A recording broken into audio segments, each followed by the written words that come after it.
Hey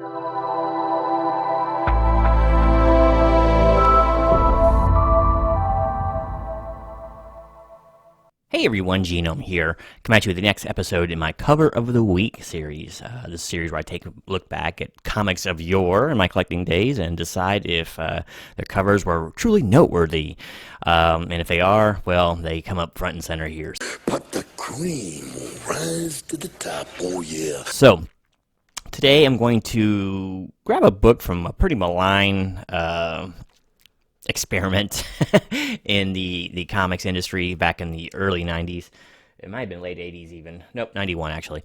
And that was kind of to cash in on not only the comics explosion that happened in the early 90s, what turned into implosion soon after, but and it also did so with a slew of new characters in a new publisher that kind of harkened back to maybe the older golden age of comics with some of the more grounded in semi-reality heroes and, you know, just lower power level stuff. And it was an interesting experiment. It didn't really work too well as all the series kind of folded not too long after.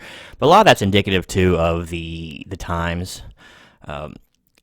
You know, people wanted a little more harder, grittier style at this point, or they wanted more known artists on the book. That was what important stuff was, and like I said, the comics implosion was soon coming after all this, so it's no surprise that it happened. But the book I'm going to show today is actually the cover is penciled by Mike Parobeck and Paul Frick, and it is none other than Impact Comics, The Fly #1. Now, people might be saying, Genome, that's not much of a cover. I mean, what's so special about that? Well, I mean, it's not stupendous in any particular way, but man, it's just good. Take a look at this. Trade dress is pretty nice. I like that up there. I like the little extra fly guy up there to make sure you know who you're reading. You know, at the top looks kind of cool. It does highlight well, and there's a lot of a little nuance in this cover that people might not recognize. For one thing, this guy is really, really, really high up there. If you look closely at these cars, you can see the little, I don't know what you call them, but the little ticks or the little star patterns that shows for a far away light. So that looks pretty cool, and lots of the cars have them down there. He's obviously flying very high because look how tall these buildings are, right? So he's really up there. So it really gives a sense of, yeah, he's skirting the cityscape, but he's up there. Now, he's an insectoid type hero in a way once he gets his powers rolling. So it kind of makes sense that he's just flying in any way he wants to for fun. I'm sure this guy could fly backwards if he wanted to. I can't remember if he could or not. But it's just cool. It looks like he's having a great time up there, man. He's on his back. He's like, wahoo! You can almost say him saying. He's drawn well, proportioned well. A little nondescript in spots, but, you know, I mean, how much do you need? He's in a suit, for goodness sake. But one of the things I really found interesting about this cover was something I hadn't really noticed before until I really looked at it today.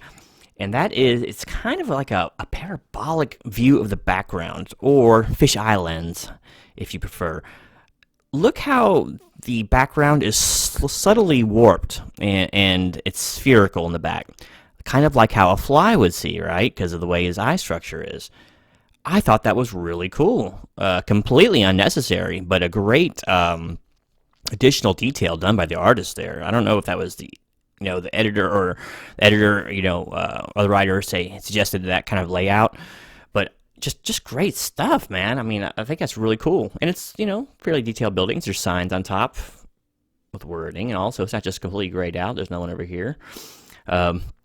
But I thought that was really cool, and the color scheme works all right. He tends to pop really well off this cover, the subdued purples or chartreuses, whatever it is you want to call back there, and lighter blues, which helps denote night as well. River in the background. I know, there's a lot of stuff here that just works, and it's kind of nice in a way to see a hero. It looks like he's having a good time with his powers, This will not stand. In the book, the kid is basically a kid, kind of like Shazam-ish, and kind of really goes, he does like any kid would do if he got certain powers like flying and super strength and all that. He goes out and has a little fun with them, So I don't know, I think the cover just works. So, yeah, just a quickie, and it's a cover I thought deserved a little bit of recognition, and of course, Impact never gets talked about because it was kind of an abject failure, unfortunately. But a couple of the runs were cool. Comet was not too bad. That was my favorite of the heroes. But it had what else? Black Hood, Jaguar, the Web. I'm probably missing a couple there, but I think I had most of the first parts of those runs. But yeah, just a good solid cover. And it grabs the eye just a little bit, but I don't know. I think it's a good introductory cover. There's no real villain to speak of, and no big climatic fight. But once again, that's not what this book is all about. This book is about kind of the kid exploring his new powers after getting them. And I mean, there's a protagonist at the end, but I mean, yeah. So I don't know. I think it's cool. So tell me what you guys think down below. Was this a hit or miss as far as the comics cover of the week? I think it's a hit, and I look forward to seeing what you guys say about it. So, all right, thanks for watching, and until next time, this is Genome, eagerly anticipating his next insectoid comic book cover. Out.